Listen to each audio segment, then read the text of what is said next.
행복이란 단어가 참 추상적인 단어이기도 하지만 조금만 바꾸어 생각하면 참 쉬운 단어이기도 합니다. 법륜 스님의 행복 함께 읽어드리고 있는데요. 오늘은 알고 계셨나요? 욕구, 욕망, 탐욕, 욕구에 관한 이야기입니다. 저는 1000권의 책을 읽어서 소양을 갖추고 1000명의 평생 친구와 함께 1000만 달러의 자산을 만들어가는 책 보는 여자 윤입니다.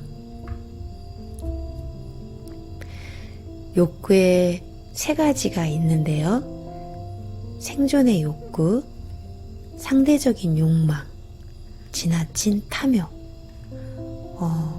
이런 것들 때문에 어느 때는 행복하다고 느끼기도 하고 어느 때는 나는 불행해 라고 느끼기도 한다고 합니다. 함께 읽어보겠습니다. 사람은 각자 자기 욕구가 충족되어야 즐거워합니다. 자기가 하고 싶은 것을 해야 기분이 좋아요. 또 자기가 바라는 대로 세상이 돌아가야 만족해야 합니다. 욕구가 충족되면 행복하다고 느끼고 욕구가 충족되지 못하면 불행하다고 느껴요. 이때 행복과 불행은 모두 욕구로부터 파생된 것입니다.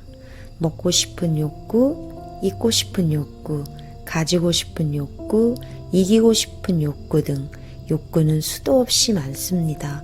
그런데 개인의 욕구가 모두 충족된다는 것은 현실적으로 이루어질 수 없는 일입니다.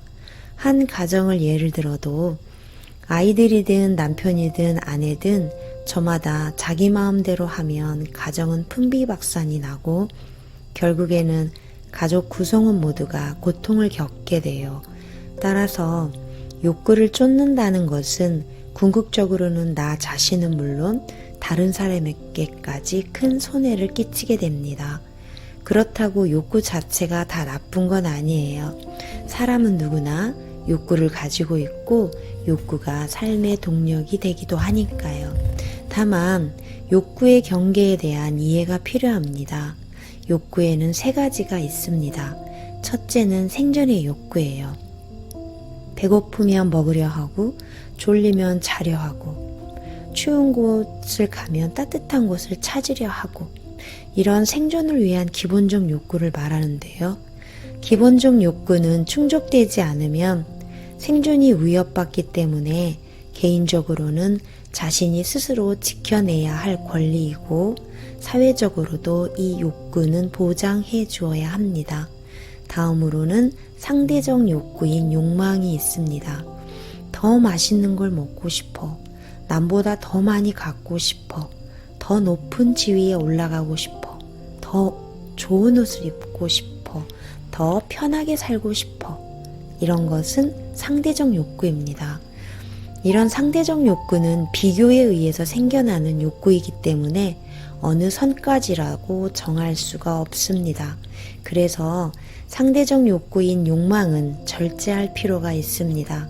이 욕구는 끝까지 따라가 봐도 영원히 충족될 수 없기 때문에 어느 정도 선에서 스스로 절제할 줄 알아야 하고 사회적으로도 규제 장치가 마련되어야 합니다.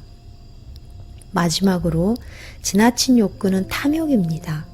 만약 과식을 했다면 입은 만족할지 몰라도 몸에는 나쁘잖아요.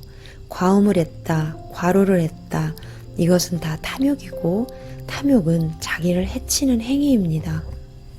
개인은 스스로 탐욕을 버림으로써 자신을 보호해야 하고 사회는 개인의 탐욕을 규제하여 사회 전체를 보호할 수 있습니다. 이렇듯 욕구는 단순히 개인적인 문제뿐만이 아니고 사회적으로도 영향을 미치는 중요한 요인이기 때문에 보장과 절제, 규제 사이에서 적절한 조율이 필요합니다. 먼저 개인적인 측면에서 생존의 욕구는 자기의 기본 권리이므로 권리 행사를 할 줄 알아야 하고 상대적 욕구인 욕망은 끝이 없으므로 절제할 수 있어야 하고 지나친 욕구인 탐욕은 버려야 합니다. 사회적 측면에서 생존의 욕구는 인간의 기본 권리이기 때문에 반드시 보장되어야 하고, 상대적 욕구인 욕망은 적절히 절제되어야 하고, 지나친 욕구인 탐욕은 반드시 규제를 해서 막아야 합니다. 인생을 살아가는데 타인의 기준에 따르는 게 아니라 자신의 가치관이 분명하게 서야 합니다. 차를 굳이 사지 않아도 된다고 생각한다면 세상 사람들이 다 차를 타고 다니더라도 걷거나 버스를 타고 다니면 돼요. 남이 사니까 나도 산다, 이럴 필요가 없습니다. 결혼을 할 때도 키가 큰지 작은지, 인물이 잘생겼는지 못생겼는지를 따질 것이 아니라 검소하게 사는 내 인생관을 함께 공유할 수 있는 사람인지를 알아봐야 합니다. 나와 생각이 다른 화려한 사람과 결혼하려면 비율을 맞춰야 하고, 비율을 맞추려면 없는 돈도 있는 척 해야 되고, 허세도 부려야 합니다. 그래야 그 사람의 관심을 끌 수 있으니까요. 하지만 이것은 불행을 자초하는 길입니다. 따라서 자기 소신대로 살고 싶다면 그냥 내 인생관대로 살다가 평생을 함께 하고픈 사람을 만나면 결혼을 하고, 그런 사람이 없으면 결혼을 안 해도 됩니다. 이런 마음가짐으로 살면 직업을 선택할 때도 돈 중심이 되지 않을 수 있고, 조금 더 벌려고 무리하면서 인생을 소모하지 않을 수 있습니다. 그러면 자신이 하고 싶은 일을 하면서 인생의 주인 노릇을 할 수 있습니다. 인생은 자기 좋을 대로, 자기 가치관대로 살면 됩니다. 하지만 많은 사람들이 함께 사는 세상이기에 지켜야 할 몇 가지 제한은 있습니다. 첫째, 누구나 다 자기 나름대로 살아도 되지만 남을 해칠 자유는 없습니다. 남을 죽이거나 때리지 말 것. 둘째, 누구나 다 자기 이익을 추구할 권리가 있지만 남의 이익을 침해할 권리는 없어요. 남의 재물을 뺏거나 훔치지 말 것. 셋째, 누구나 다 행복하고 사랑할 권리가 있지만 남을 괴롭힐 권리는 없습니다. 강제로 성폭행하고 성추행하지 말 것. 넷째, 누구나 다 마음껏 말할 자유가 있지만 말로 남을 괴롭힐 자유는 없어요. 욕설을 하거나 거짓말을 하지 말 것. 다섯째, 술 마실 자유는 있지만 술에 취해 주정하며 남을 괴롭힐 자유는 없습니다. 술을 먹고 취하지 말 것. 이렇게 5가지 정도의 제약을 빼고는 사람은 다 자기 좋을 대로 살면 됩니다. 따라서 가정과 사회에서 다른 사람에게 피해가 가지 않도록 욕구를 절제하는 기준을 세우고 가르칠 필요가 있습니다. 이것은 함께 사는 세상에서 너나 없이 노력해야 할 부분입니다. 오늘 욕구와 욕망과 탐욕에 관해서 함께 읽어봤는데요.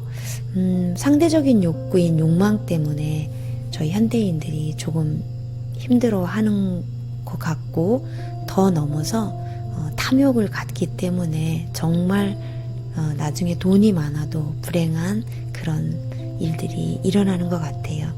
이런 욕구를 잘 절제하고 잘 사용해서 행복한 삶 같이 살았으면 좋겠습니다. 오늘도